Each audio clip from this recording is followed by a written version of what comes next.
All right. Call the meeting to order. Do we have roll call? Chris. Here. Dave. Here. Tom. Yeah. Otis.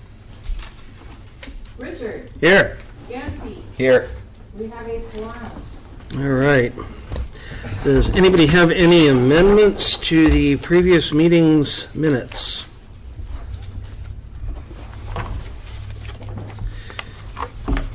Do we have a motion to approve the minutes from the previous meeting? So moved. Second. All in favor? Aye. Okay. Do we have any amendments to today's agenda? I'd like to speak a minute on land use. Okay.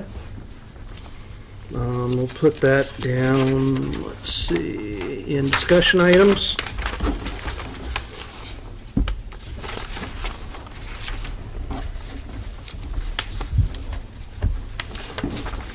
All right. Anybody else have anything? Dave? I guess it'd be under old business. Further discussion on, or if we've had any feedback from the state on proposed property trade at the airport. Okay. I was just going to put in staff review. Oh, okay, because it's sure. not going to need any action from you guys. Okay. Is that all right? Yeah, sure. Okay. I just wanted to. Liz, do you have anything else to add? Nope, I don't. All right. Anybody else?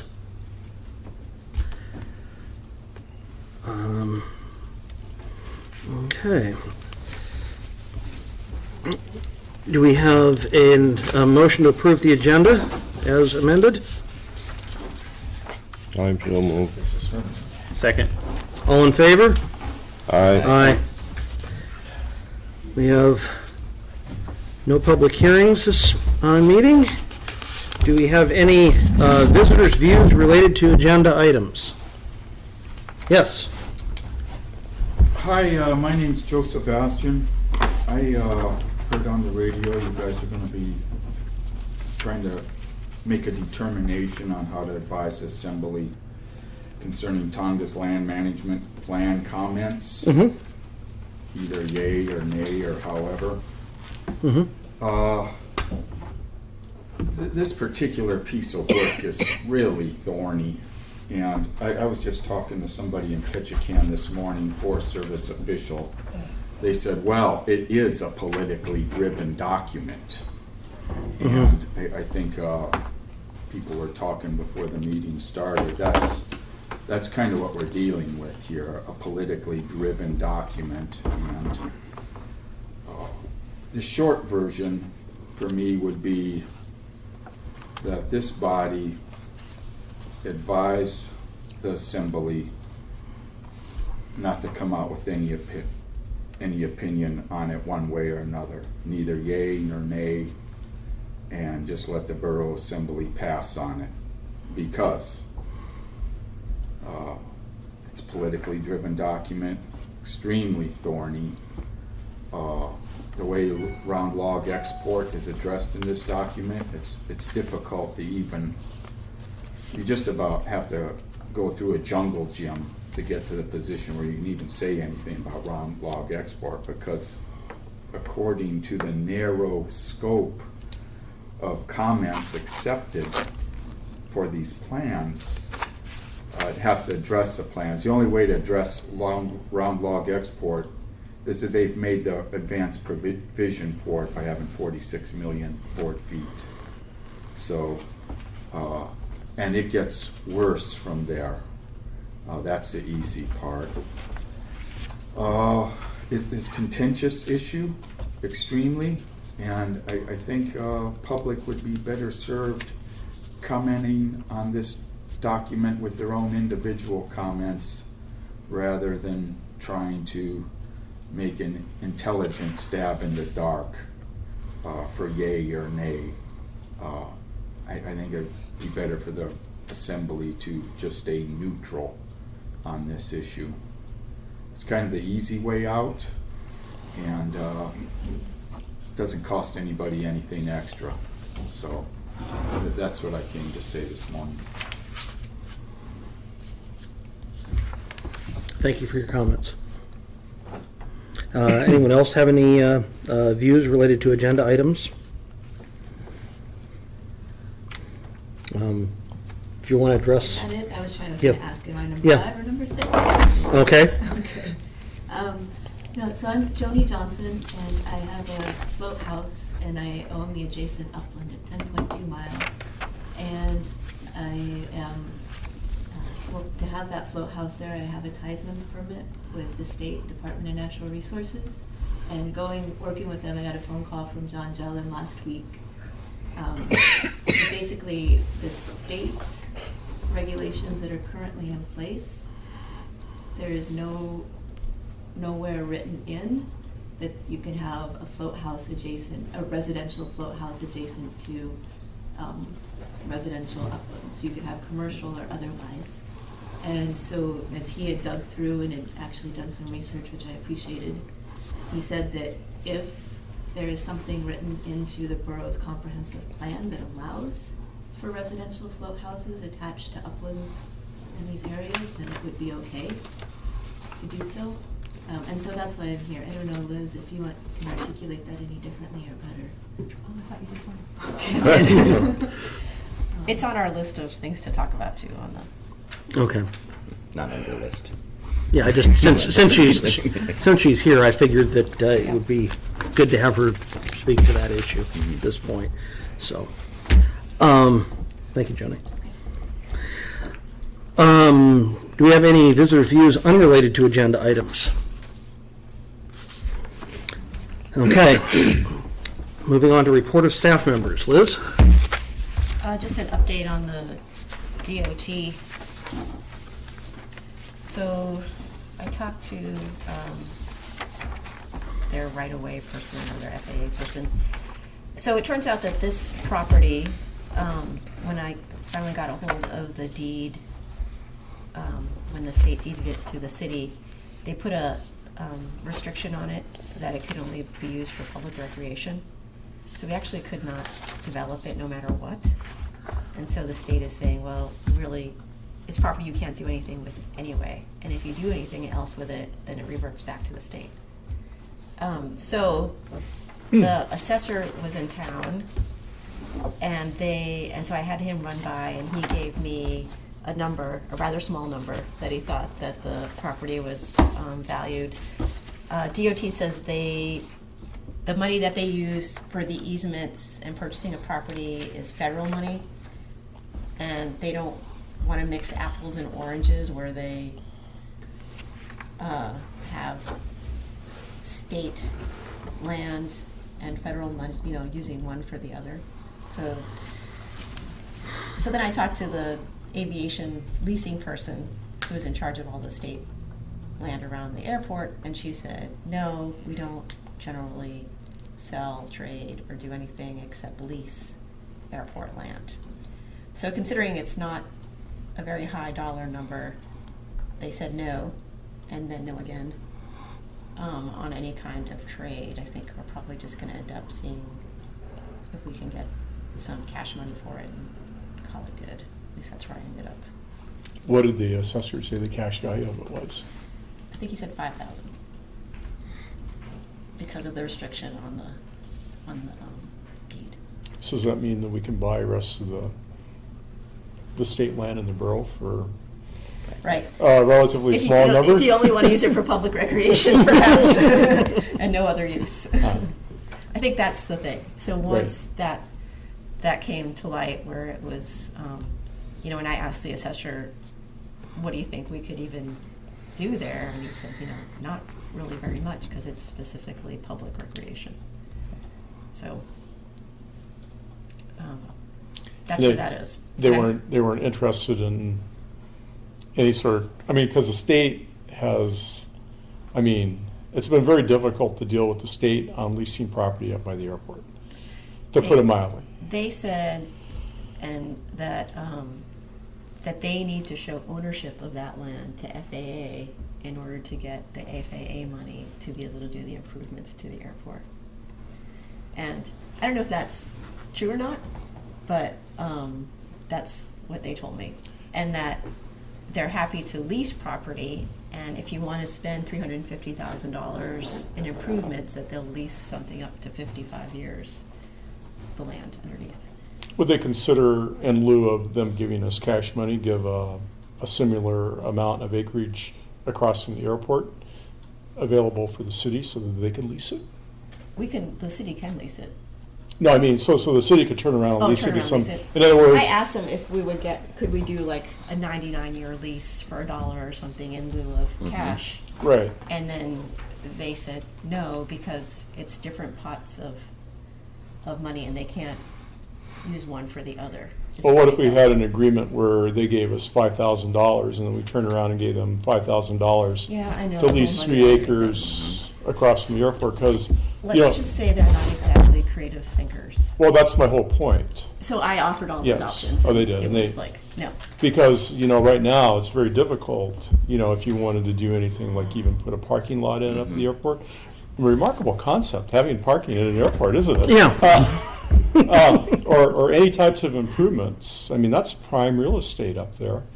But if you get a lease from the state, it's pretty hard to go to the bank and borrow money with that lease. They're pretty reluctant on that whole, at least they were a few years ago when I looked into it. So it just seemed to me like it would be, if we're looking at long-term development, I mean, that's prime real estate up there. It'd have a lot of uses, and it'd be really nice if we could get a different agency than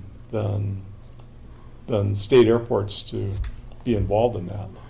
Like I said, I made all sorts of suggestions where it was non-cash things so that, they wouldn't have to spend actual money.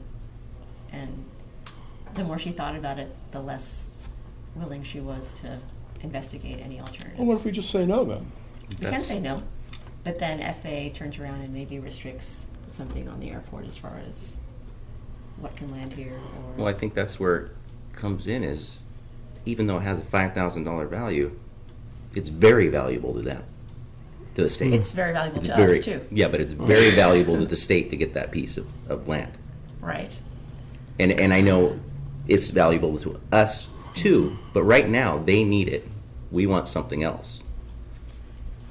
You're welcome to call them. You know, But mean, just- the answer I got for every option as far as using any other tool was no. Oh, what if we move up the food chain in the state? We can try. I mean, I can tell her, no, I haven't heard anything back from her when I said, if that's not going to work, what kind of money are you going to offer us?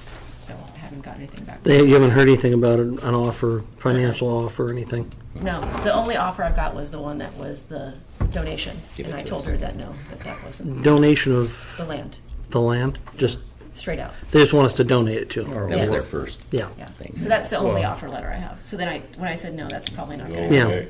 Well, why don't we donate the land and they just donate about 3 acres across from the parking. airport for us? For a 99-year lease. I mean, how does it work one way but not work the other way? I mean, we're talking two government entities here. We're not talking like private people here. So I don't see what the impediment is. We're a borough, they're the state. They want 3 acres, we want 3 acres. Easy. Yeah, right. I know. I don't know where you live, but Yeah, I know, but as I said, it got worse as the conversation went on. Like, Well- she was not willing to consider anything except she's just going to talk to the assessor and her assessor and see what number they come up with, is where it ended, because she wasn't willing to do any kind of land exchange. The aviation leasing person, I'm still working on, but what came back there was generally they don't sell land. When they have sold land, they've lived to regret it because the local entity, the local municipality has allowed some use on it that later had some kind of negative impact on the airport, and then FAA gets very upset with the state for allowing this to happen. So that's where I think their response is, no, not really. We're not going to be selling that land. But we can prolong it as long as you'd like. I mean, it's not, I don't know at what point it becomes, if it affects our airport or the money that we get at the airport. right, well, I mean, it was at least worth a try. I mean, I thought it was a good offer since they wouldn't have to spend any cash on it. So I thought that would be attractive to them, that there would be a Right. non-cash. Well, we meet every Yeah. month. Like, I don't see anything wrong with sitting on it for another month. Yeah, Well, there's nothing really to I would respond to at this point, Yeah. anyway. I would think that you could put the pressure on them and just let them figure it out. Yeah, How that's, they want to do it. that was my last If you email. want the land, then This is what we this is what we will accept. If you want to do something else, come with us for something else, but make an offer or do something. Yeah, I Yeah, just we asked want- her. Maybe you could make a suggestion. I made several. Well, no, I mean, Well this is, I mean, this is something that's needed up in the airport is, more parking, you know. And then, of course, I don't need to remind everybody that right after 9/11, they restricted most of the parking in front of the airport, and if they had actually gone to the letter of the law, where you're not supposed to have any, I forget what it is, within Yeah. 500 feet of the airport, you know, fortunately, they didn't enforce that. But maybe we would be more than willing to donate the land to them if the state would actually start, provide us some parking at the airport. yeah, like provide at least 2 or 3 acres of filled parking space on the other side of the highway, or at least get it in their plans. I know it would be expensive, but I don't know, they got that job. It's just a small mod to their job that they've got going on up there bathing next summer. yeah, I mean, and then that would, you know, that'd help the community providing more parking up there.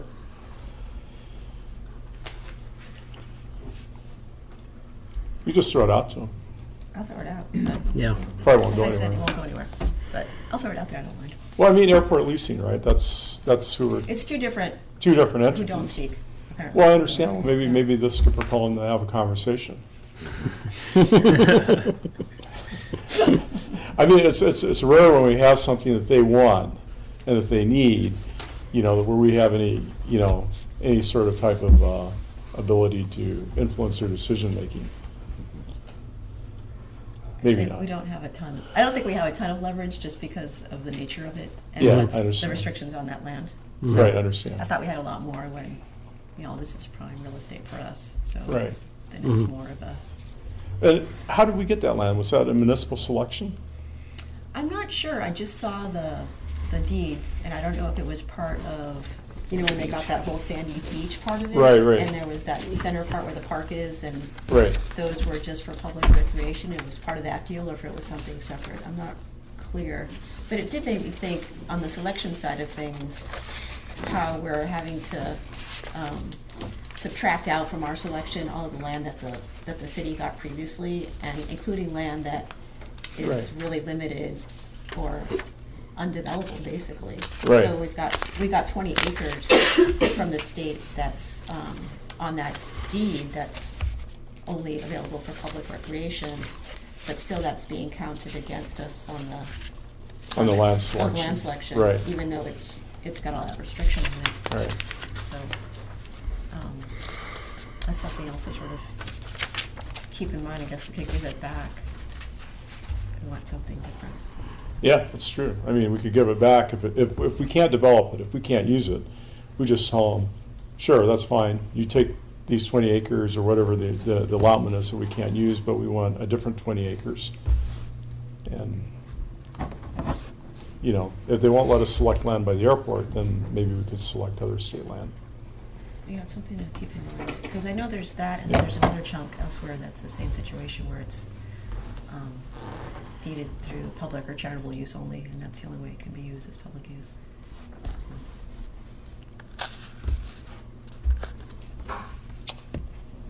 Sorry. Sorry it went south on us. I thought it was a good idea. well, at least we tried. I don't think we're done yet. Yeah. Well, I think we can still keep working at it, but it's not as, going to be as beneficial as we thought. How much land does the state own at Scow Bay? I don't know. Remember the harbor board was asking when we met together. Where the shop is and that little section of Tidelands, Yeah, it's maybe, I don't know, 4 or 5 acres, I think. It's not a big chunk. So we could do Would it. that be trade worth considering for trade? Yeah, but they won't trade for that, because that's a prime piece for them versus this piece that we can only use as recreational.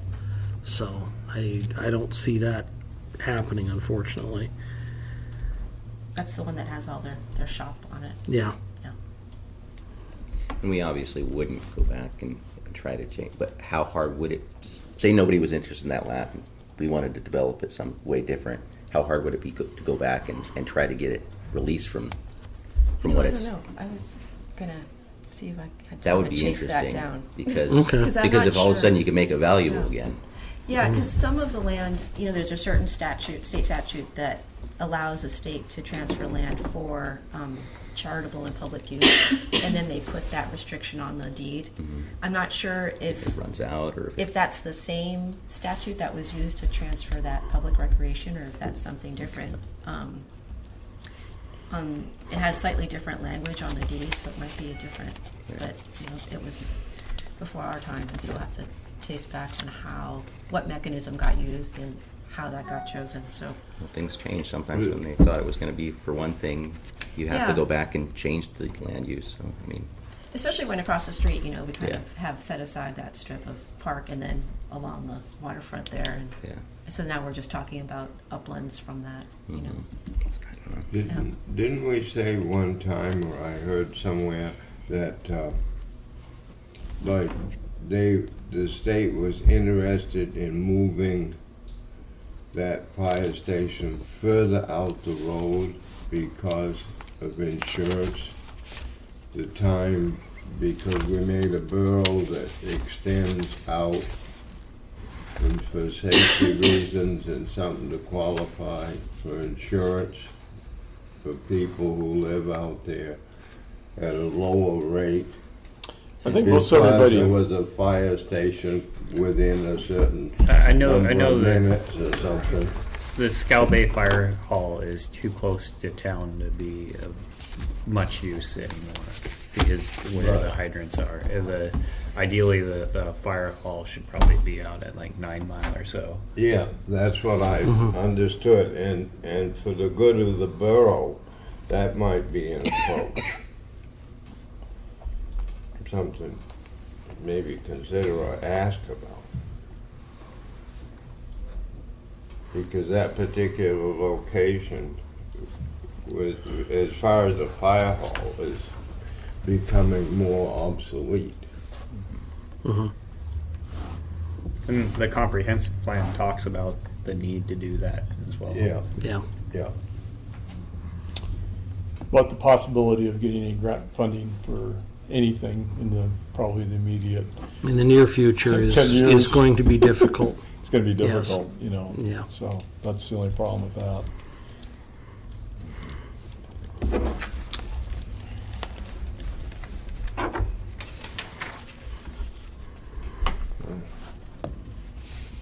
And especially since it's a building that's a emergency services building, it has to meet a pretty high standard of construction. So consequently, it's going to be a pretty expensive building to build. It's got to So- survive like a 10-0 earthquake. Yeah, so it can't be just something thrown up to call it a fire hall. You've got to meet a pretty high standard. So, okay. Do we have any further comments on the reports or reports from staff members? All right, moving on to unfinished business and the comprehensive plan. Liz, you had a list of comments on that, Right. and I don't have it in my packet. At least I didn't see it. Oh, right there, okay. It's right after the agenda. Okay, it was on the back of the agenda. That's why I didn't see it. All right. I haven't had a chance to even read through these yet. So these are all 4 public comments that we've received, and then one that's mostly Joe's comment.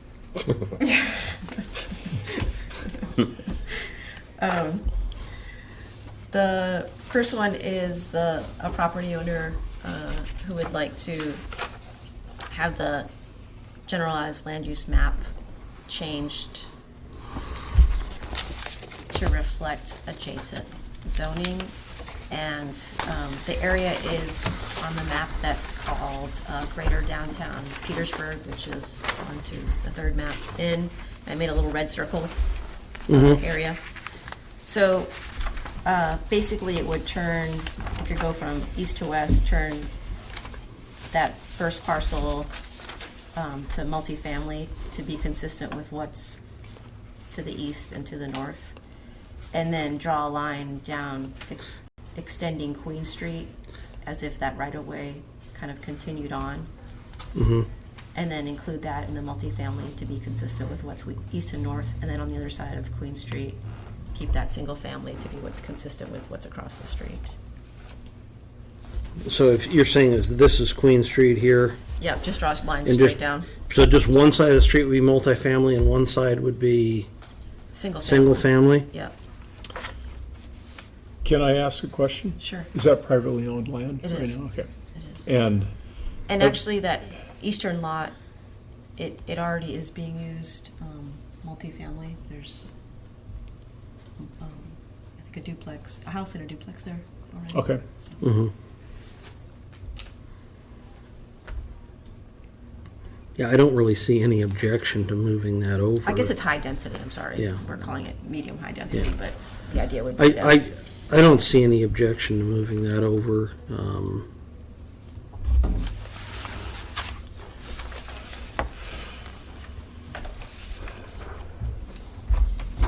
I mean, remember, this is just recommended. Oh, you didn't draw a line. Then I have one question that maybe Joe could explain it. What, the one that I don't understand on reading these is, excuse me, is the one RR, the single family, this is lower density residential, that's for in-service area one or outside of service area one? This whole chart, I think, is inside of service area Okay, the one. first one, okay. Yeah. The first one Okay, yeah, is- okay. Yeah. So what does DUA mean?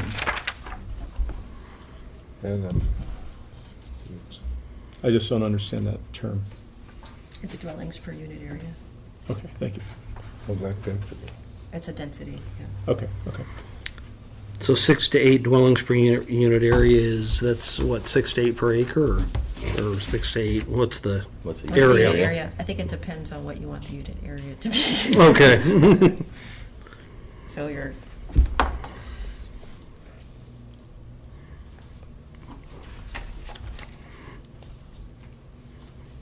So it's dwellings, but I'm just was curious if that was per lot or per acre or per, because it depends on, if somebody has a very large lot, that doesn't make a lot, and it's per lot, that doesn't make a lot of sense. So,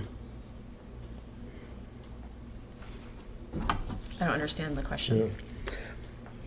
well, if we were talking rural residential, if somebody has a large lot, are you talking, is that dwellings per lot or people, people per, it's kind of You'd only vague. be allowed to have one Yeah. dwelling per lot. Yeah. That's not gonna change. Yeah, okay. And rural residential, minimum lot size is 1 acre. Mhm. So if they were to Right. subdivide their acre, if they had 2 acres, they were subdivided, they could Yeah. put 2 dwellings, one Okay, each. that just was the question. That was what I Yeah. was asking, so, okay. I think that's a new term for me, dwellings per unit area. Yeah, Did you just make that up? No, I didn't. No? No?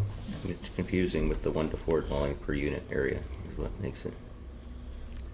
If it's And going to be then more, you suit 6 if to it's 8. going to be more confusing than helpful, we Yeah. would consider removing that, just so. Well, I mean, without an explanation of what a unit area is. yeah, I mean, Without defining the. Yeah. Yeah, What we're how much, talking how about. much area is a unit area? Yeah. Right. Is it 5 acres, 6 acres? I think losing that from where it says 1 to 4 dwellings per unit area, just, I would scratch all of that and just keep the first part, single-family or duplex residential, option for accessory dwelling units and home-based businesses, and just leave it at that. I think the rest just, makes it more confusing It's than not it needs to saying if be. it's gonna be more confusing to Yeah. folks, then better to Yeah, remove it than keep it. Yeah. Unless you could define what a unit area is. Unless we had, well, it's, you know, a more common thing down south, that that's how Yeah. we define densities in areas, and if we decide to do something like that, we don't necessarily need it in there, we would just do it, you know. yeah, I think that just adds more confusion to it, and let's just keep it simple, and that'll solve that problem. And then I also have a question about the C2 designation, commercial outside of downtown. I know in the past, we had ordinances requiring a certain number of parking places per units downtown. Is there any corresponding ordinance, since this one calls for most uses require sufficient on-site parking to serve customers who arrive by automobile? What exactly is your definition of, is there a square footage relation to the number of parking spots? I think isn't that spelled out in the code based on the type of business it is, how much parking is necessary? It is spelled out in the code, In the but, ordinance. and I think that's what we would, when we got to the point of turning this into code, we would be looking at, Okay, so that, I think the idea would that's be to a, reduce the requirement in the downtown area to encourage a walking downtown, Mhm. and then, but you maybe increase it in these other areas to ensure that there's adequate parking. Although, really, if someone has a business outside of the downtown area, you're gonna wanna have adequate parking for your customers, Right. obviously, because there's not gonna be anywhere else for them to park, and they're not gonna walk to your business. So that one, it almost comes with an outside of the downtown core development. I think that'll be a question on when we do get to that point, like how much do we require and how much do we sort of leave to the business owner to have enough for their customers, you know? It's in their interest to provide that. right, I understand that. Then what, the thing that I have a problem with too is, and we have, and it wasn't, I didn't see it addressed anywhere in the comprehensive plan, the home occupation ordinance, business occupation ordinance. You know, if you're gonna require businesses outside of the downtown core to have a certain number of parking places, but then you're allowing home occupation businesses not to have any parking or very minimal parking, then, you know, that's just kind of gnarly to me, I guess. Well, in the code right now, right, isn't there there needs to be adequate parking, off-street parking? It's in the ordinance. Yeah. It's in the ordinance. so For they have every, to- every specific type of Okay. use has to have so many parking spaces, say, for employees per square foot, churches, lodges, and the whole, it's all spelled out.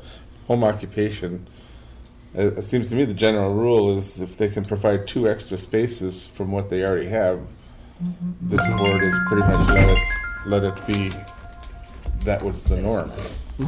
Because you really didn't want to see more than 2 people in a residence for home occupation at any given time anyway. Yeah. Otherwise, it kind of got out of its place. Then they're kind of outgrowing the home occupation, Yes. right? That's been the rule of thumb. I don't think that should change, or it's going to change. And again, when we get to turning it into ordinance, then I think that's when some of those details get filled in. Okay. Those decisions get made. Mhm.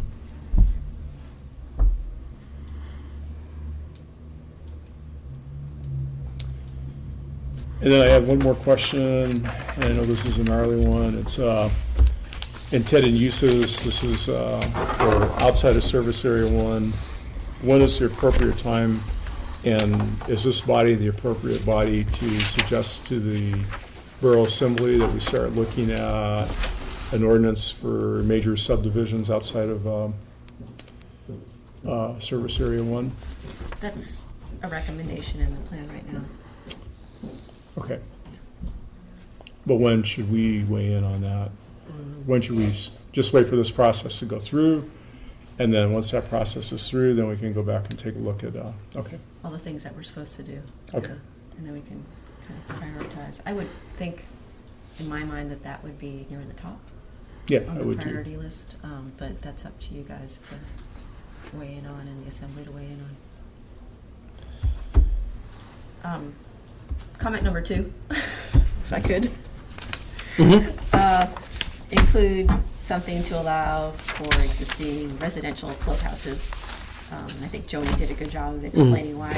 And as far as I know, and you guys correct me if I'm wrong, the only place I know where there's float houses right now is that area just north of Papke's in that Falls Creek Cove. There's Yeah, it's two there. kind of right across the highway from where my place is. But I'm not sure, I don't think I've seen other ones, but There's one Yeah. more south of town, one of the coves right south of, is that the one that's Happy. being dismantled? I don't know, I haven't peeked in there for a long time, maybe. Is that the one that's being dismantled? Wait, describe where again, Dave? It's south of Papke's. Yeah. Yeah, that one's being taken apart, okay. Yeah.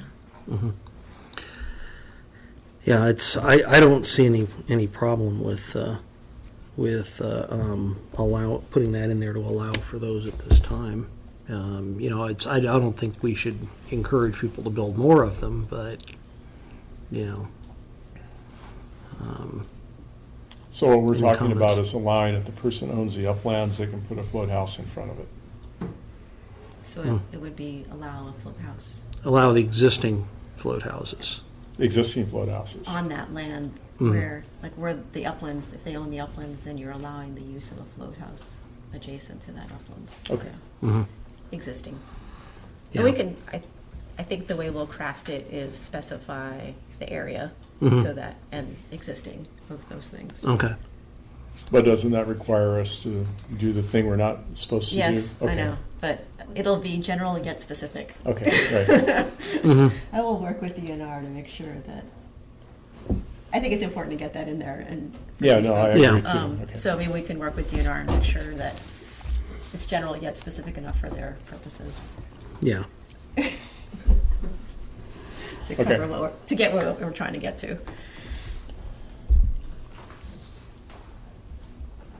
Yeah, I don't see any problem with that. You want to move on to the third Sure. one? Number 3, it's a comment about density in the downtown core area. One of the things that's being recommended in the plan is that we allow for increased density in the downtown area through accessory dwelling units or tiny houses or things of that nature. And they're concerned about air quality with people using wood stoves for heating. And then if you're adding more houses, then you're increasing the number of wood stoves and what that does to downtown air quality.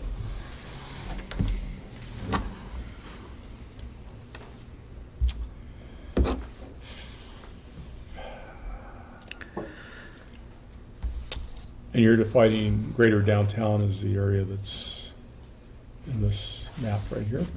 No, smaller than that. Smaller I guess I than could that. find it as kind of the, what I call the Old Town area, you know, the original downtown core area above Main Street there.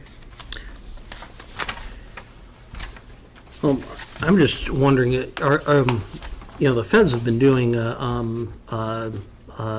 programs for high efficiency heating stuff. If you install those, you get a tax credit, et cetera.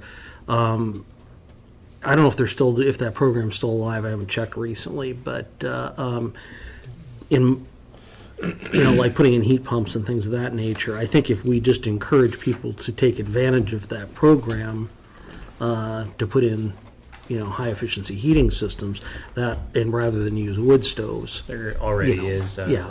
a rebate. I mean, there's been a rebate system and there's been a tax credit system, and I don't know what what's currently active right now, but what I'm saying is if we encourage people to take advantage of that rather than put in a wood stove, I think that's as far as the borough really needs to be involved in it. Or potentially, I don't know, I don't want to spend money that the borough doesn't have, but Yeah. subsidize the extra cost of getting a stove with a catalytic converter. Mhm. I think this is an issue, more of a northern Alaskan issue, since we don't seem to have the issues Yeah. of the air inversions here. We don't have the air inversions here, number one. Number two, we have so much rain coming down. We have a natural scrubbing A system. kind of natural scrubbing system, you're Yeah, correct. I'd be hesitant to put that in the comprehensive plan at this So, point. yeah, I don't have a problem with higher density of housing, but I think we should stay out of the wood stove debate yeah. until it becomes an issue. Yeah, I think, Who would enforce it? You. That's what I'm saying. yeah, you don't want to get to the levels of down south where they go around looking for smoke coming out of people's chimneys when there's Have this red burn ban days and on. yellow days. Yeah, I know. I don't think Joe wants to be doing that. But they do, even up in Juneau, they'll shut down the valley where Oh, they sure. can't burn wood because of. Well, they have a real issue up there. Yeah. I mean, Yeah. we don't have that issue Right, we don't here. have I mean, if 10,000 we, people in the town. yeah, and the valley does Yeah. have a big time inversion going on there. Yeah. Where, Glacier. yeah, I haven't noticed it here, so. Yeah.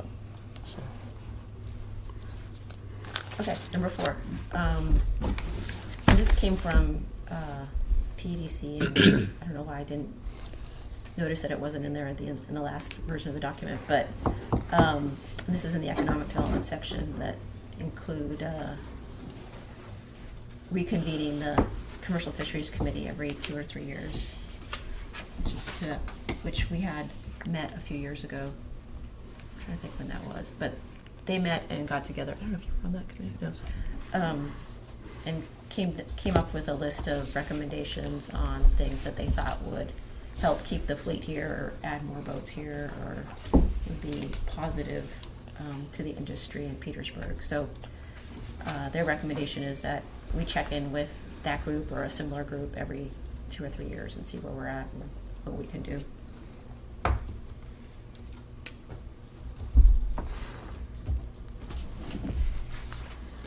That's a good idea. It's pretty non-controversial. Yeah. Yeah.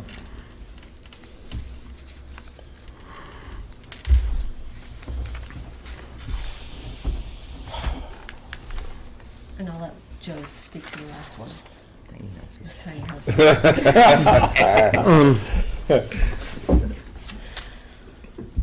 Well, this is just requested to include zoning development requirements for tiny houses. It says, well, tiny houses are recommended, they're mentioned in general plan. Community Development Department has received several inquiries asking whether tiny houses, including homes on trailers, are allowed in Service Area 1. We believe the borough should consider allowing for these homes in certain zoning districts and specify development and building requirements. And it is getting, if you've followed the trend in the other worlds, it's becoming big. I mean, economically wise, mobile wise, whether they be on trailers or whether they be on a permanent foundation, small homes are becoming very popular. And there's just really no specific place we can place them. Now, if there's room, we're looking at industrial, commercial property to put 2, 3 of these tiny homes on them.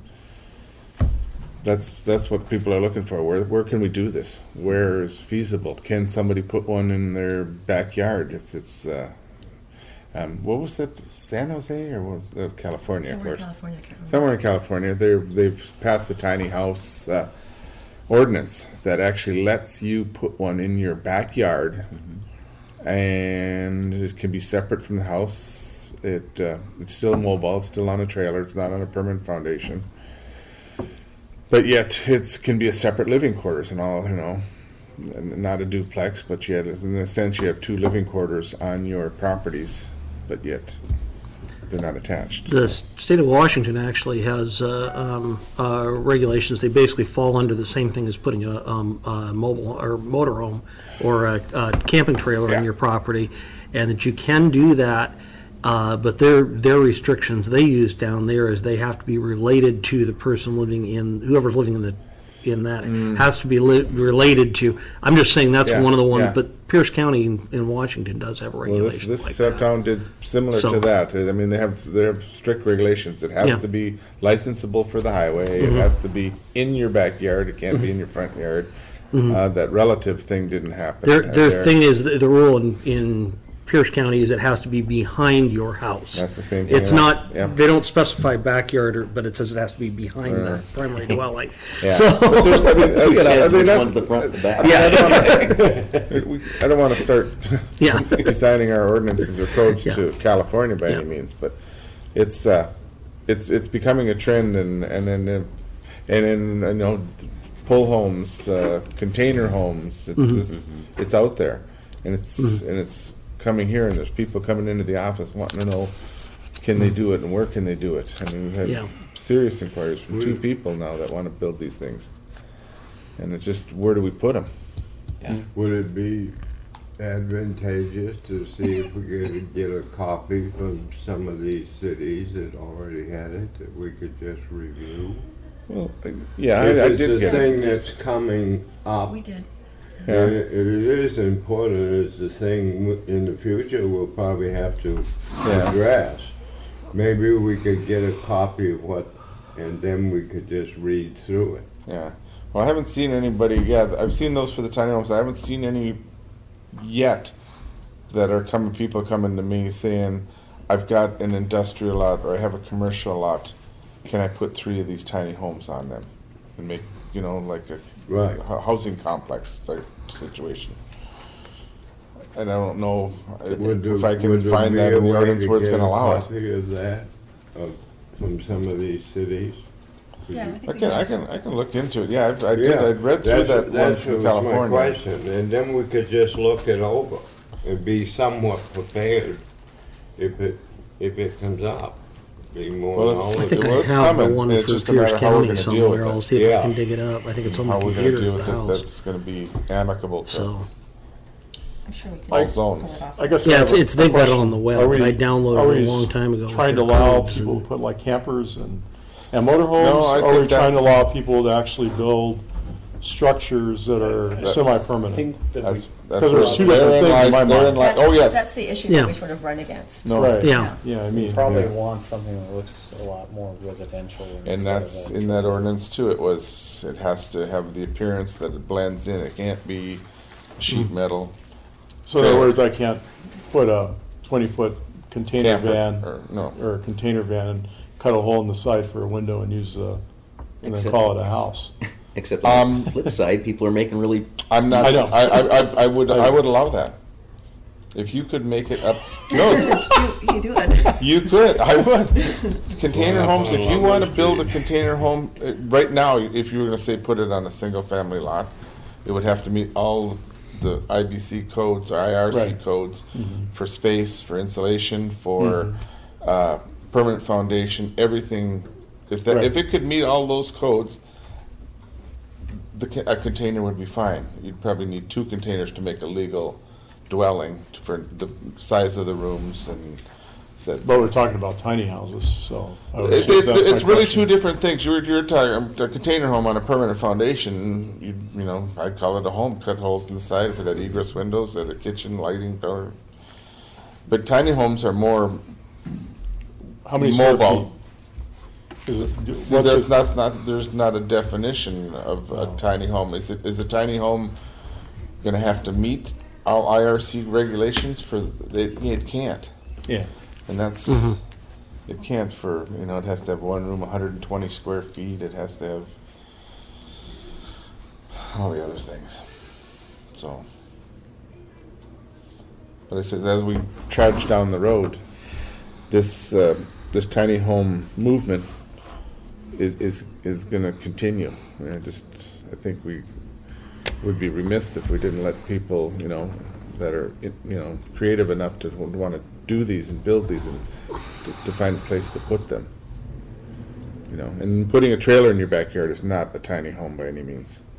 no, and like No. you say there, though, that lies the thing of Drawing that line. drawing that line between a tiny home on a trailer and, grandma's motorhome. Yeah. Well, we'd have to That's, make that's it the the reason Pierce ordinance. County said it has to be a relative is because of people living in motorhomes Yeah, and we'd that sort have of to thing. put it in the ordinance and So- define what a tiny home is. Yeah. I mean, it is just like that aesthetic. Yeah. It has a kitchen where it has all these facilities that a mobile home doesn't have. That Or is, some of them do that's now. why, Yeah, I know. that's why I suggested that we, see if we could get an ordinance, because I'm sure that these people have put together an address, what is Somebody else is a doing it, a trailer, Somebody else or has what thought this is already. a tiny home. Yeah.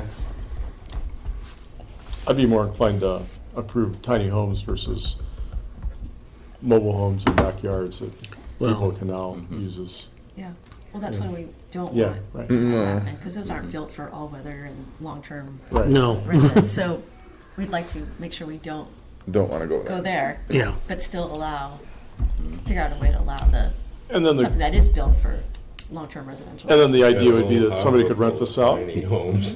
a B&B. Pretty soon those will all be on Airbnb. trailers. I mean, okay, I'm just curious. Or a home occupied business. If it's 400 square feet. Although that would have to come to you guys then if you wanted to. Yeah. If it was Airbnb or something like that, it probably wouldn't, they'd have to go through the PNC, but if they wanted to put a home occupation, by all means, you would have your last say on that. That's not the intent, of course. The intent is to get these tiny homes and find a place to put them. They said there's people that are coming that want to build 3 or 4 of them and put them on a lot. Where do you put it? Multifamily lot? Industrial lot, commercial lot? Not on a trailer, not on family on a trailer. Yeah. That's where it's sort of, I'm Well, sure well, they- what- Those things are, some of them are small enough that they can easily fit on like be easily shipped, assembled down south and then barged up here. Well, that's the one, like, we was talking about ordinance, the ones in California have to be highway legal. So what is highway legal, only 8.5 feet? Is that- Yeah. is that- Yeah, 8.5 feet. Yeah, so they have to be, and some of them actually, don't ever get on their website, I'll tell you what, because it's one of them things that you get 2 a day.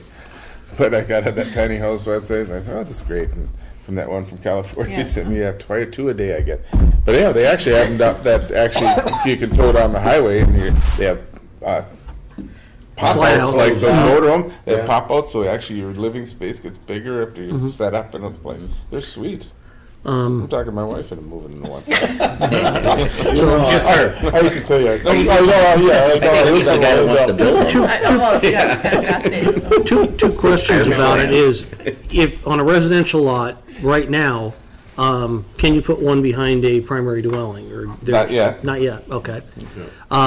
Second question is,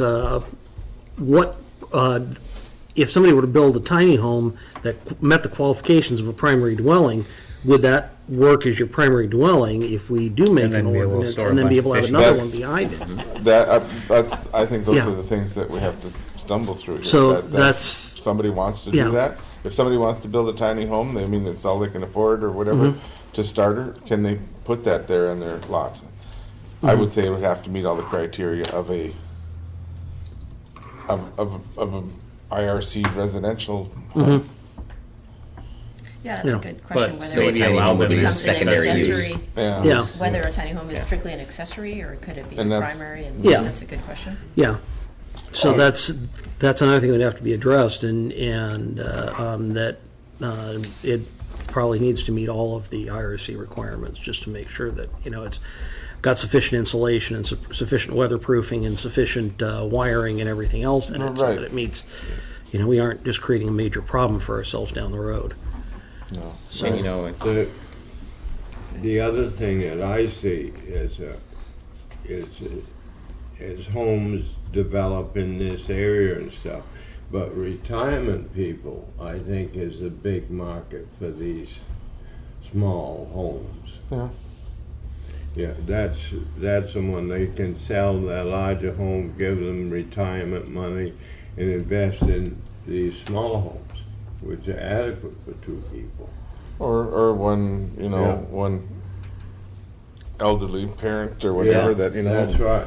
that you And were I- moving your parents in, you didn't want them in your house. I do think it- Build a tiny home in your It backyard. needs to I've be seen them where they're addressed. made I just do for think that. it's something that it should be addressed in our code issues, because the other thing is, I've heard from a few people that they'd be interested in potentially building these sorts of things here. So, but I think we'd have to have something spelled out of this is what it has to meet before anybody's even going to jump in and try to do it, And so, that's why it's on the table now. yeah. Yeah, It's gotta So- start somewhere. Gotta start somewhere. Yeah. yeah, no, I think it's a good idea, but I think it needs to be spelled out, like the issue, can I put in a tiny house and then have my fishing gear right next to it? Is that gonna work? you Yes, know. can it be a primary? Yeah, it use? can be Yeah. classified as a primary residence. Maybe it's a good idea to have these classified as primary residence because that makes it able for people to maybe have a starter home. You know, I mean, so there's a lot of issues. So it's, I'm not if saying- you're gonna qualify it as a primary residence, what are the minimum size requirements gonna be and everything else? That's, Well, that's the whole idea behind that. that's having a Tiny part of that, house. part of that ordinance, so. Or maybe it's not a primary home residence, but people can get variances to have it as a primary rent. Under, you know, they have to Yeah, come through. or a conditional use Yeah, permit yeah, process. Yeah, conditional use. Oh, that's a good idea. That'd be more sense, yeah, because if Yeah. there was anybody that's gonna get a single family lot and make a primary residence, I'd like to see it be a home on a permanent foundation and not change that rule. Yeah. Yeah, If it's as if you're gonna set it up as your primary but residence. could they build something like this that is, meets all the requirements, but it's built off-site and hauled in, put on a permanent foundation and call that their primary residence, still being a small size, you know. Well, then we're looking at something that isn't inspected, that we don't know. Or Yeah. that they have had inspected somewhere else. If they could Yeah. have it inspected somewhere else and get them, they'd be like somebody ordering a modular. Mhm. You know, we get out, Washington, I get, the modular comes up, we get the packet that says the plumbing inspector's been there, electrical inspector's been Yeah. there. But if So- somebody wanted to build them here, for instance, would that be something where the borough would set up to be able to inspect them? It would have to be a permitted and Yeah. inspected structure. But would that be something the borough would be willing to do off-site? That's another question that would have to be addressed. You know, if somebody were to say, build one somewhere else and just haul it within the borough. Would you you know. need somewhere else, some off island? You mean? No, just on island, but. Well, if they were just- accessible, Yeah. I don't see. But if somebody said wanted to set up a shop and build these things, I've had a couple people say that they're interested in doing that. That's why I'm saying, Well, I Yeah. think that's So- doable.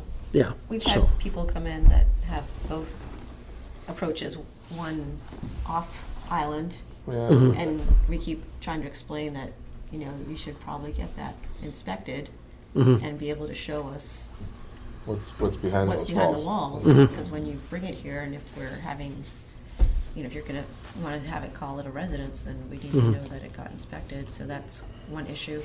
The other one is people who are, I think, building it on site, or at least Mhm. considering building it Mhm. on site. Mhm. So,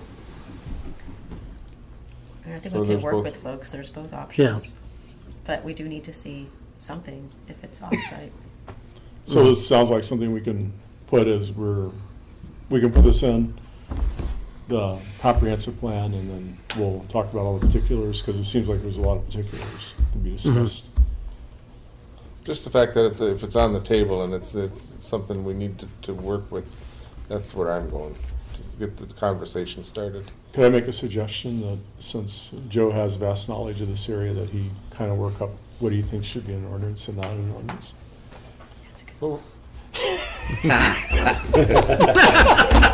we will work on it. I would think this would be something that we should include in our agenda for next meeting, and invite the public in to comment on it as well. Well, I think we're Yeah, talking yeah. about just including something, discussing it in the comprehensive plan, but maybe we should put this in down the road of what actually we want to do as far as that ordinance goes. And once Joe has some basic information of what we think needs to be in the ordinance, then we could have it up for discussion or public hearing. Right, because he's got a lot more ideas, Yeah. since he deals with this on a daily basis of some of the issues that we're not aware of. And you're the one that's going to be stuck with this. Yeah, you're the one. We will work on it. We will.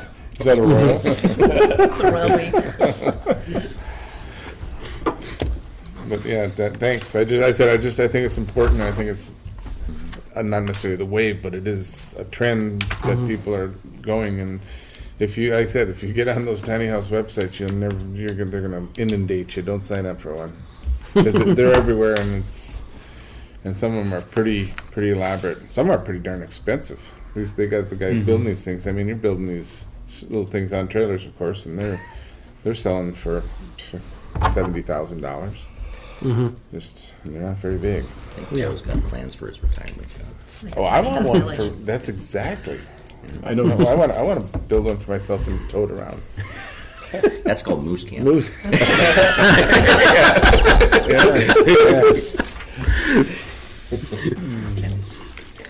Okay. Beat that one up. So I think we've pretty much covered the comprehensive plan comments. Does anybody else have anything else to add on the comments for comprehensive plan?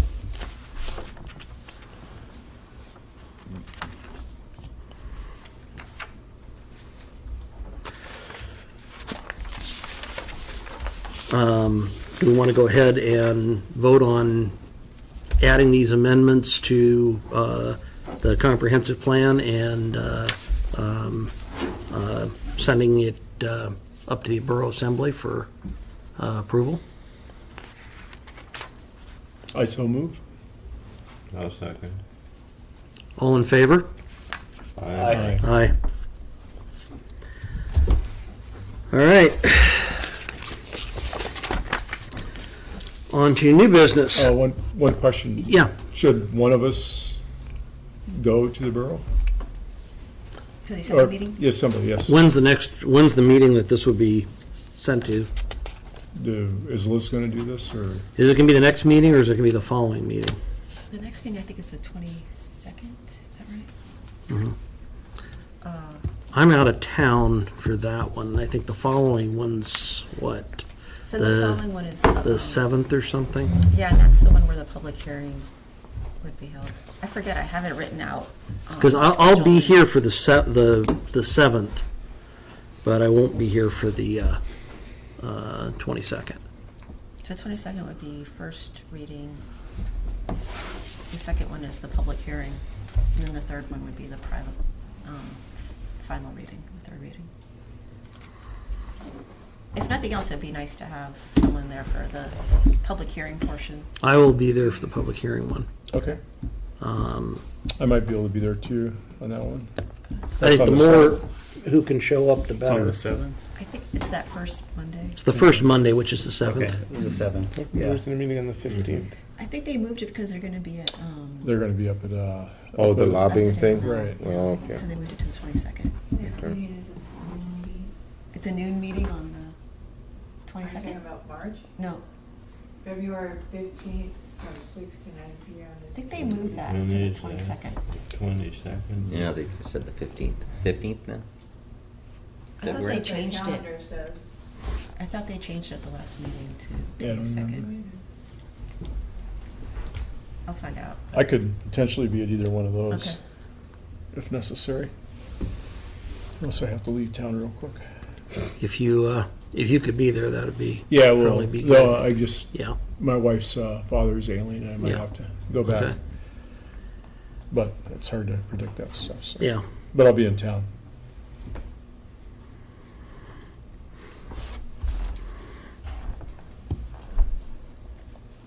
All right. Well, should we move on to new business? Discuss the Tongass Land Management Plan and comments. I've been neglectful. Could you make a motion first, Oh, didn't we make a motion on the?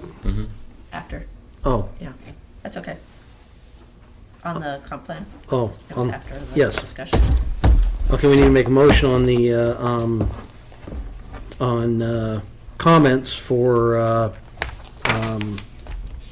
the Tongass Land Management Plan. Do we have a motion to comment on that? I'll make a motion to put it on the table. Okay, we have a second? I'll second. All right, it's open for discussion. I'm going to go ahead and hand these around. These are the comments that I had on it. And you guys can comment, add to it, change things. You know, this is just kind of where I came from on it. So, and we discussed most of this earlier. So, The paper.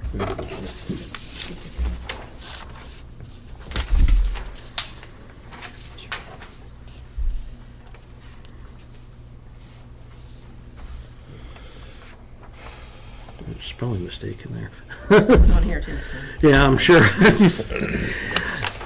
I didn't run the spell checker on this, so I just cranked it out yesterday morning.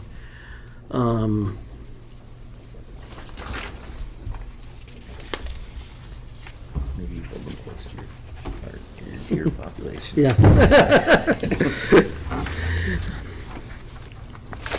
So,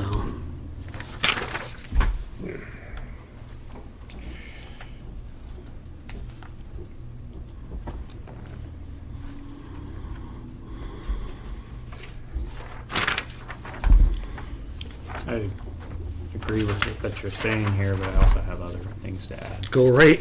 What do you have to add? So what's So on page 5-12 of this ORE-01, says during 15 years after plan approval, encourage renewable energy production. This is the renewable energy direction thing, by the way. Our participation in responding to renewable energy projects would be in the priority order of whether they lead to, number one, the decrease the number of Southeast Alaska rural communities powered by diesel generators. I definitely agree with that.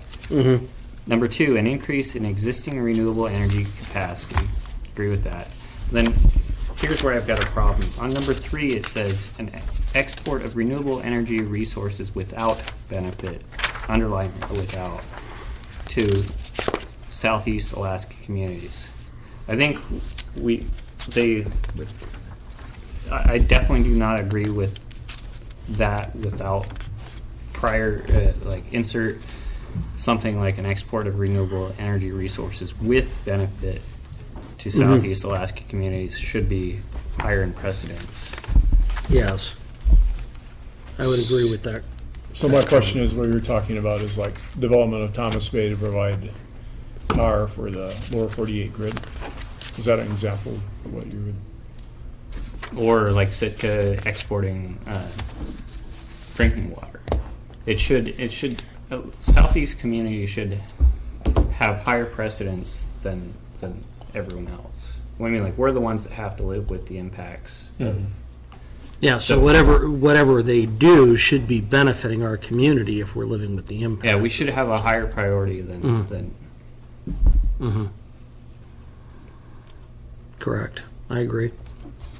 So they need. I don't know how to really put this in there, Yeah. but we need to get that added. And so that was that one. And over on page 5-14, there's two different things they're talking about on the first OTSC-01. Cooperate with other agencies in developing 35 miles of transportation corridors during the.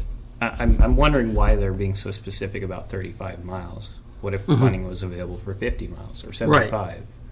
Why Yeah. is that so specific? Yeah, I that don't probably understand should be just generalized, to work with them to provide transportation corridors.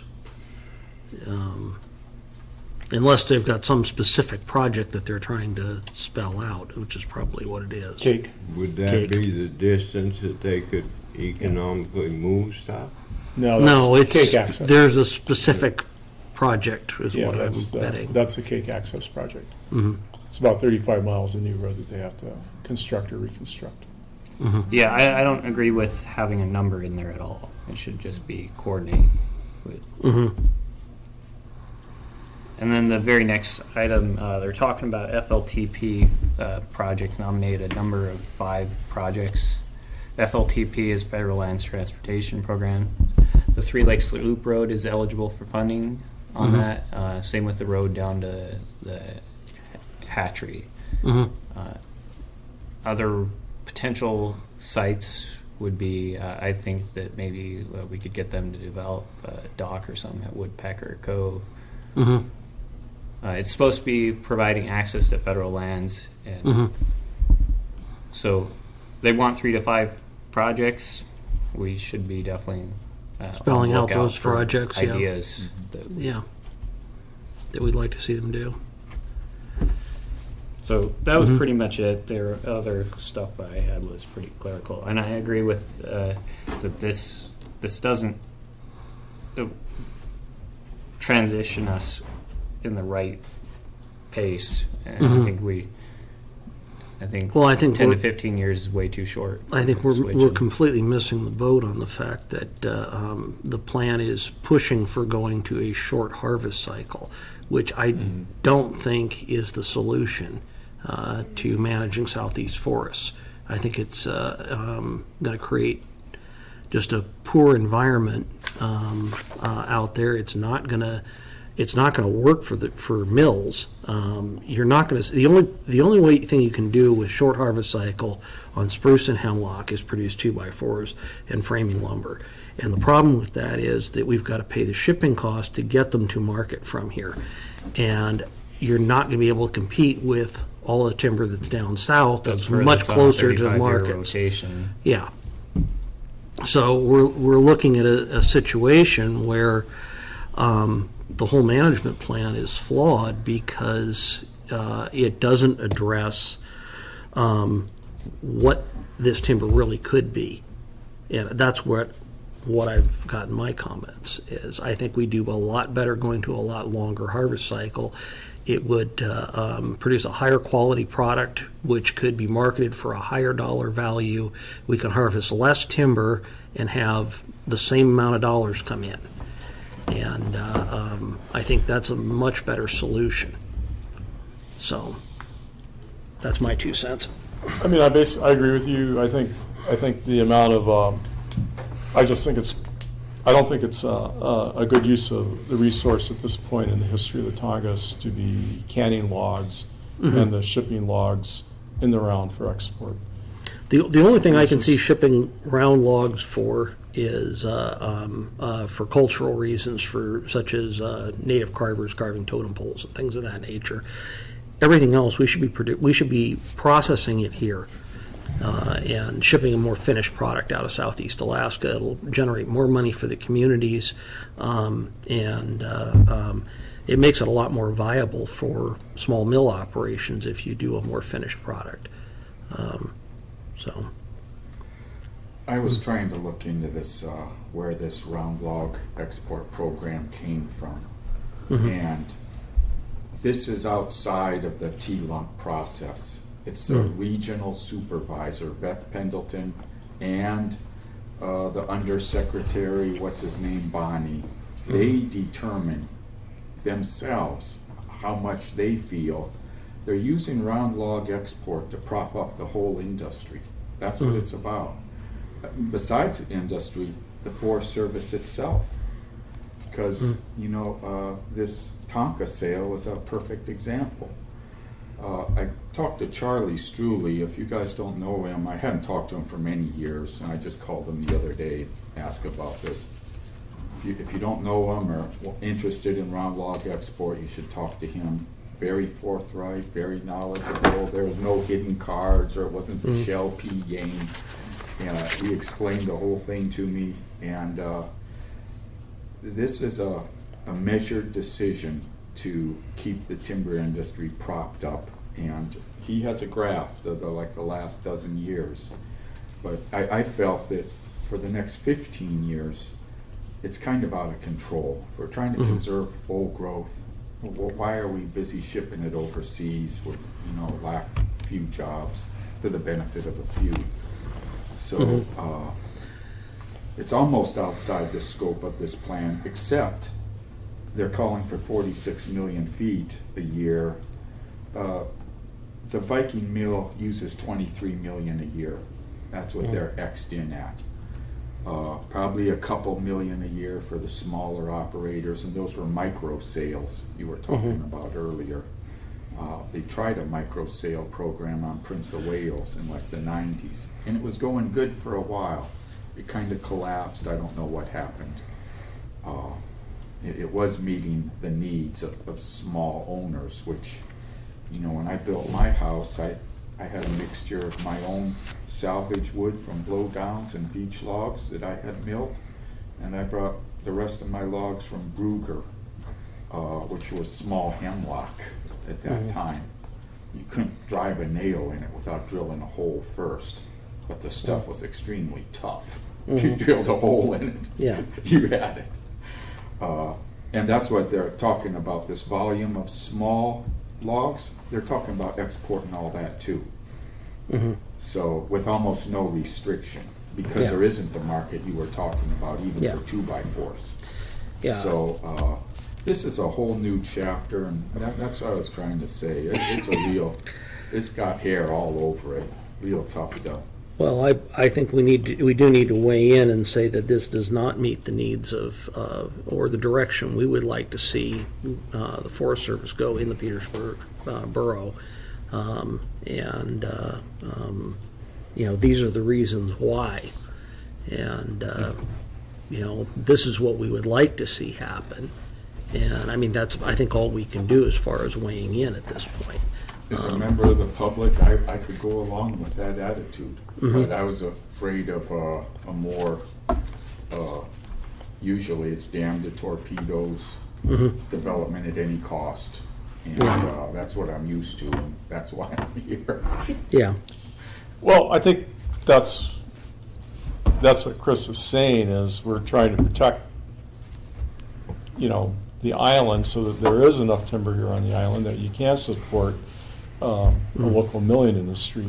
And my concern is, like with their past plan for the past timber sale that they had proposed for Midcoff, is most of that timber was, wasn't set up for small mills. It wasn't, really wasn't a small timber sale. And Well, they started out as a small timber sale, and then Right, they right. added And then all they those added the helicopter helicopter. units in it. right, yeah, and then And, I just think it's. Well, and the whole 95, 98% retention of the stands was just kind of ridiculous as well. It's like you can't get 2 trees in without exceeding that. yeah. I'd rather see a timber industry go on for the next 100 years than have one go on for the next 15 years and then have nothing for Yeah. the following 85 years. And that's I would like to see it managed in such a way that we're working toward a sustainable timber industry, so that once we get this set up and working properly, we can harvest, there's a known set amount of harvest every year, and that we're growing trees to sustain that harvest, so that we've got something set up so that it will continue. I'd also like to see it's very predictable. something that is known and is unappealable. It's really frustrating watching timber sale, and you get all the way through the process and then it gets shut down because somebody forgot to dot an I in the thing. But if we have a management plan that's set up on a sustainable basis, this is what we're going to do. It's very predictable. It makes it easy for the business end of things. It makes it so that everybody knows what's going on, and there should be no easy way to shut it down or mess it up. It would make it much easier for dealing with the road maintenance and stuff, because I could predict where we going next, Right. instead of, we might have a sale over here. Yeah. Get the roads in order. So I think that kind of, it solves a lot of problems, but does anybody else have any other comments to add on this?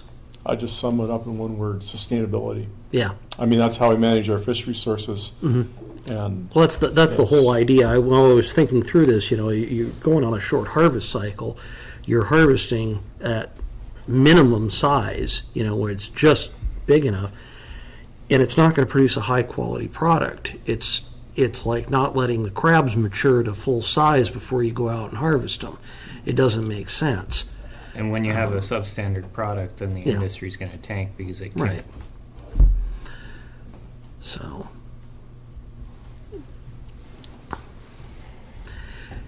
Anyway. so how do we, I'll make a motion for our comments, but how we need to have them synthesized? Or Liz, do you want to pull all of this together, or how are we going to do this? Or do you want to collaborate with me on it? Yeah, I was thinking, why don't you put something down on paper that Okay. like maybe like a paragraph or something?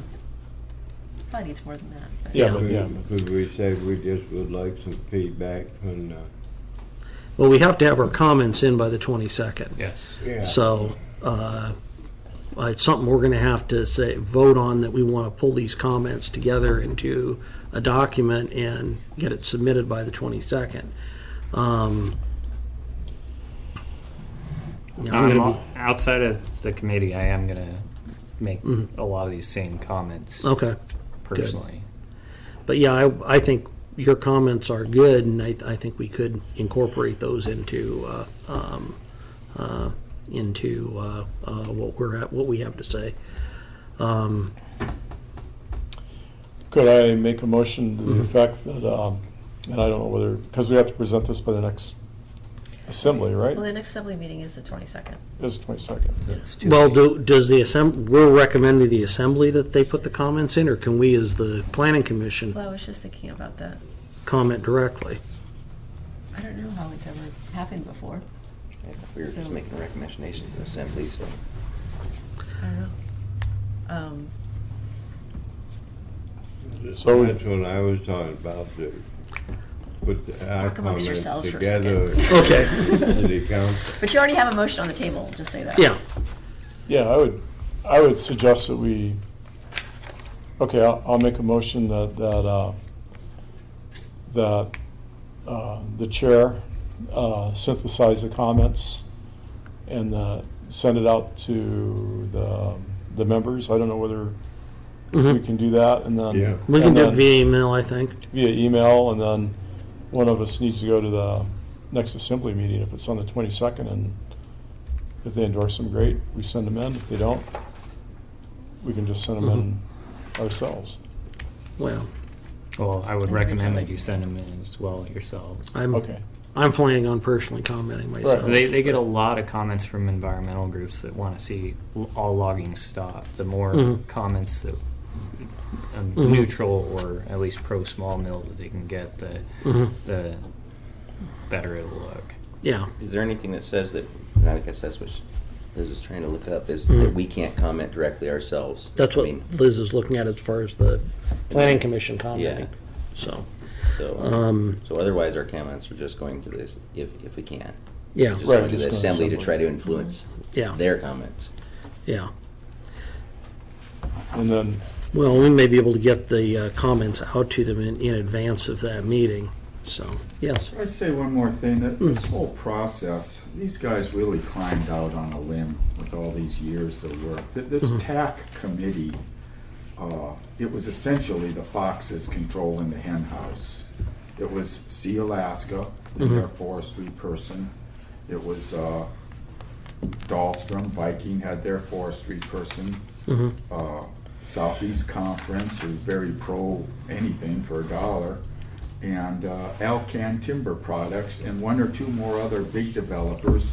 The state forester, who's used to managing Sea Alaska, and one or two other people to fill the bill, some from outside the state.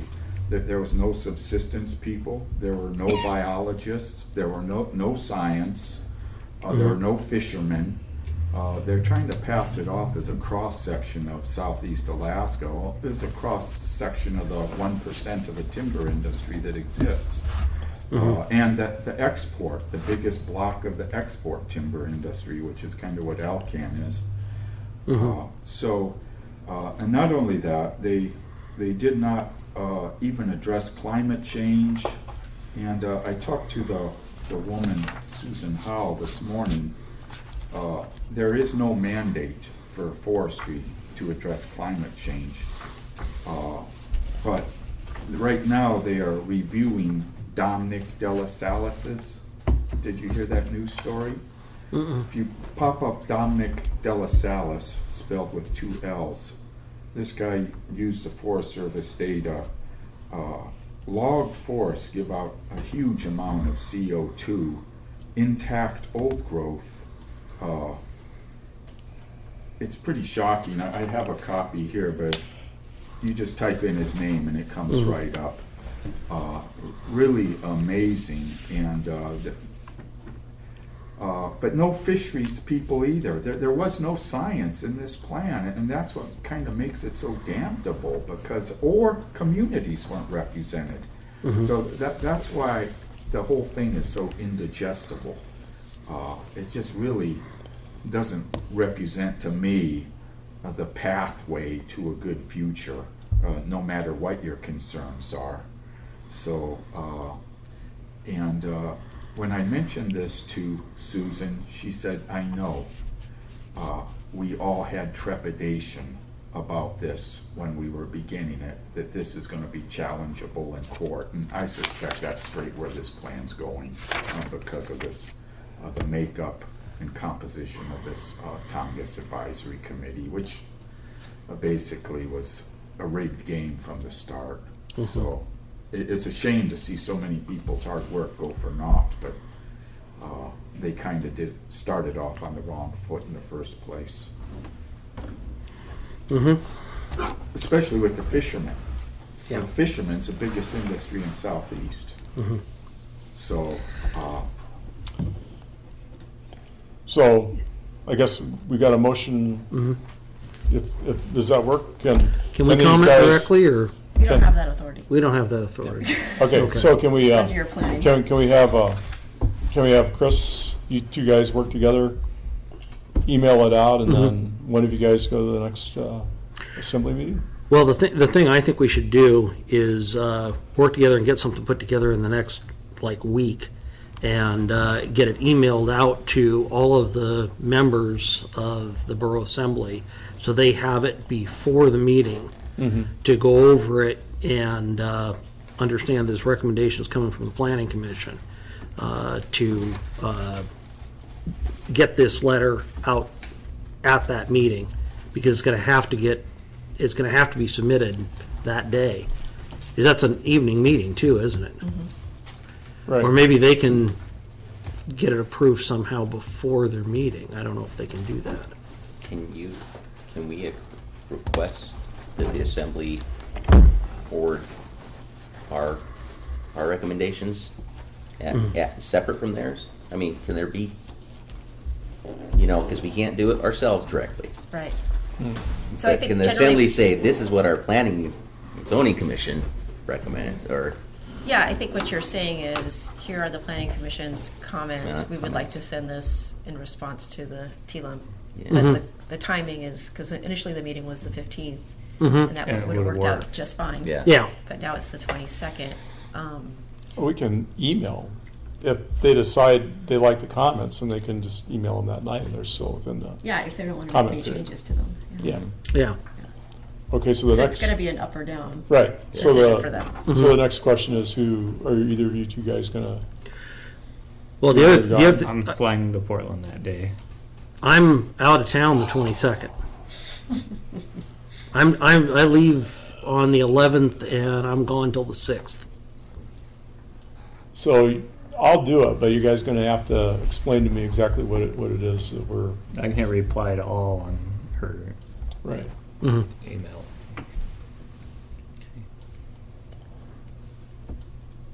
Okay, I'll try to get this typed up in the next day or so. As far as what I've got, do you want to get me Yeah, what your changes I'll are send them to you emailed this over, so afternoon. I've got those and can try It's to just a couple incorporate of that in. minor ones, but yeah. And then I'll bounce it back and forth between you and Liz, so we get something put together that looks good, that we can all. Mine won't take long Yeah. to add to Okay. your. And so my motion basically applies to the discussion that we've had so far. So, All right. So by by the 17th, 18th, probably the 17th is when that packet for the assembly, so it's about a week. Okay. Well, I'll try to get through this in the next few days. I know definitely I'll get it all typed up by probably Thursday evening. I should have it all. Yeah, I'll send you my comments this Yeah. afternoon. It'll only take 1 minute. 'Cause I'm going to have a few hours sitting on an airplane on Thursday, so I can do some typing. Anyway, so All I right. think we have to vote on it. we have to vote on it. Yes. Yes. We need a We second. we had a second. Tom, second. Tom seconded. Yeah. So, it's been moved and seconded that we comment on the Tongass Land and Resource Management Plan. All in favor? Aye. Aye. All right.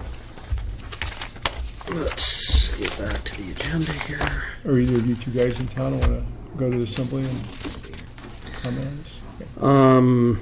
Better? We have Yeah. Okay. You want to go too? Yeah, yeah. Okay, sure. On the 22nd. right? Yeah. Yeah, and I'm gonna work to try to get this out, so we definitely get it to the Borough Assembly ahead of the meeting, so that they've got, And when are you leaving town? I leave town on Thursday, Okay. so, but I'll keep communicating via email Yeah. and everything else. Yeah. So- Yes, because if I got to go, I want to. Yeah. If I have to Yeah. answer questions, I want to be able to Yeah, answer the questions. so, yeah, Thank you. thank you. Thank you. So,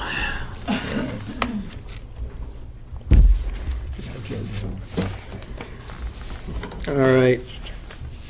Moving on, accepting and scheduling a public hearing for a minor subdivision at 1204, 1206 North Nordic Drive.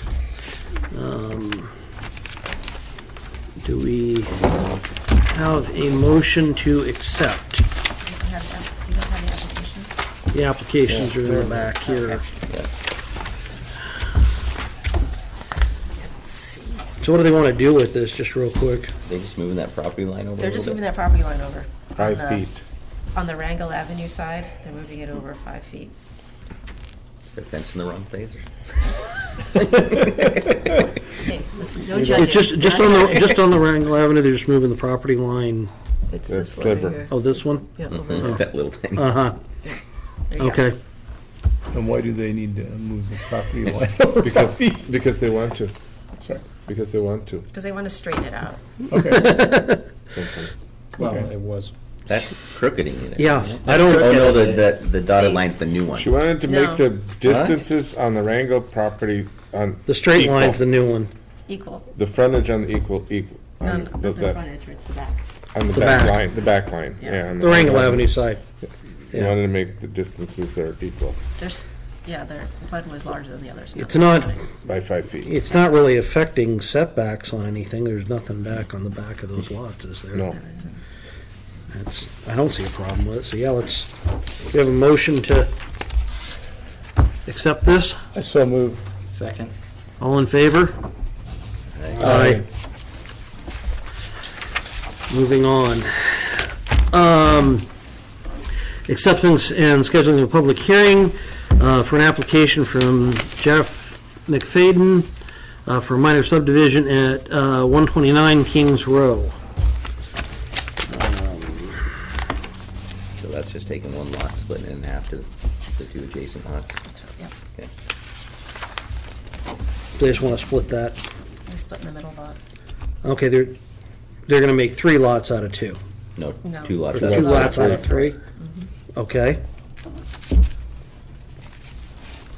Do we have a motion to accept? Motion to accept. Second? All in favor? Aye. Aye. Acceptance and scheduling of a public hearing for an application from Casey Flint for a minor subdivision at 215 Mitkoff Highway.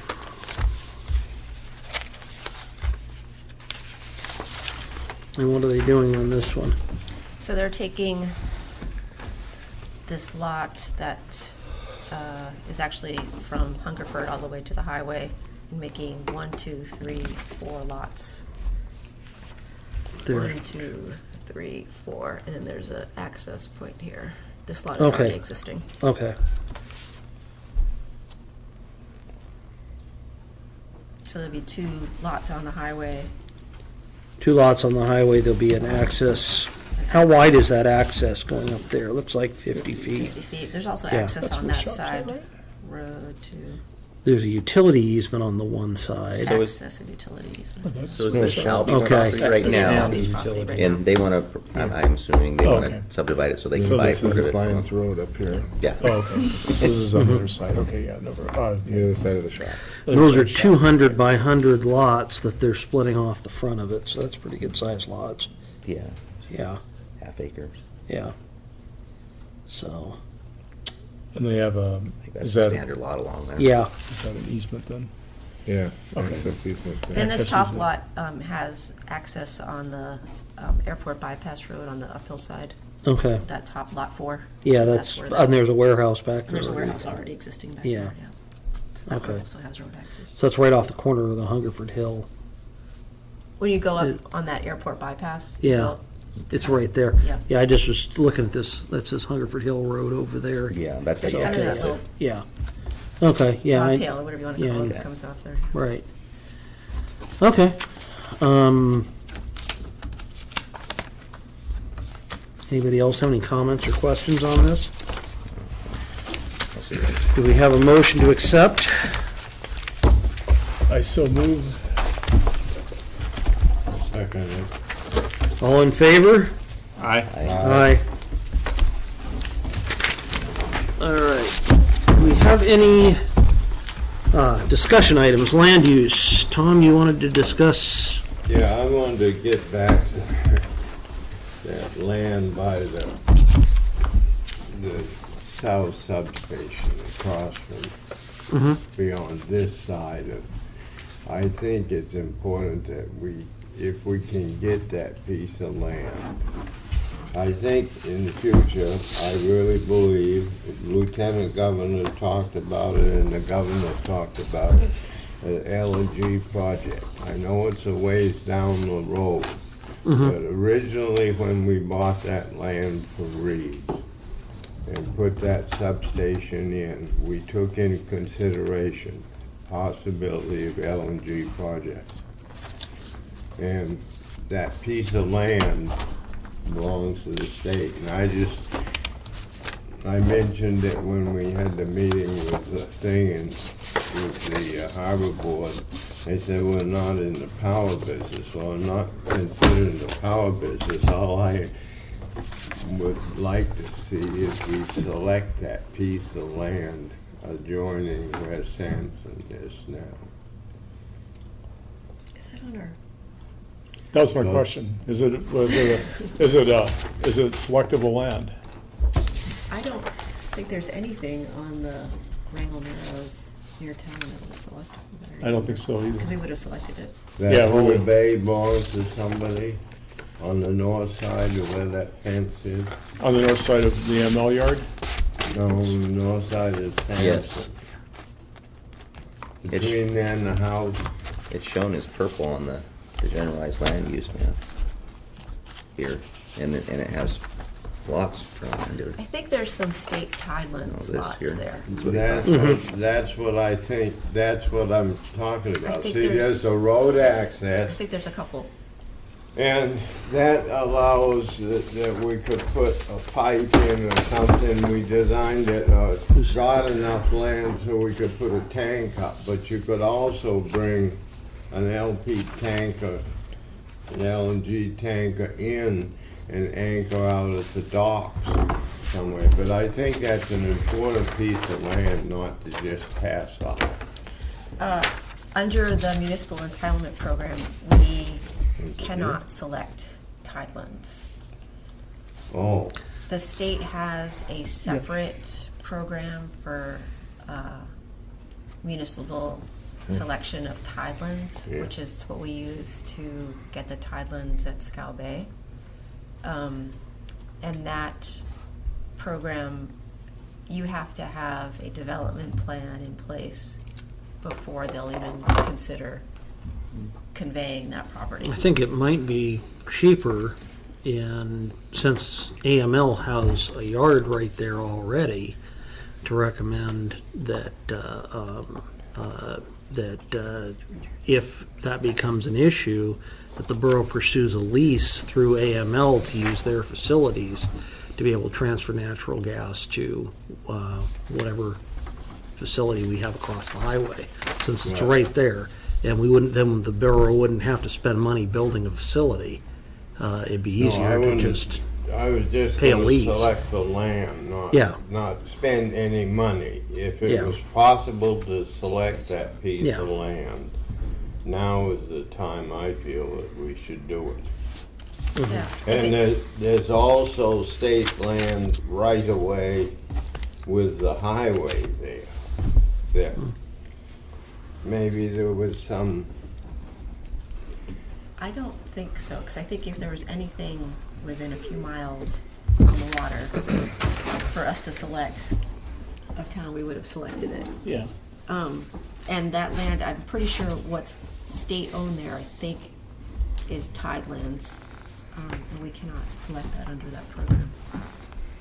But I can double-check and see who owns what. Bring it back for the next discussion. Maybe we could trade it for that land that they went up to the airport. Actually, that's where this is heading. From the get-go, I'm like, you know, I really believe that in the future, the LNG project is gonna go. I mean, you're talking hundreds of millions of dollars, but between South Korea and the Japanese, they already have the money that they will invest. And what a huge project it would be to build that LNG plant up somewhere in the Kenai and build that pipeline. I mean, thousands and thousands of workers. There isn't even enough steel in the world to build a pipe. So the mines in Lake Superior have got to open up. I mean, huge, huge, huge. Well, I think that's, It I would be- think that's, it's, if it's coming, it's gonna be down the road a ways, and we do Yeah. have some time to prepare if they start getting facilities Yeah, together. I was just saying, So, if there was a yeah. chance to select that land, I just think that we should. But I don't know. That's as far as I'd go, as long as we had it. Do we have any other discussion items? If not, do we have a motion to adjourn? So I so move. I second it. All in favor? Aye. Aye.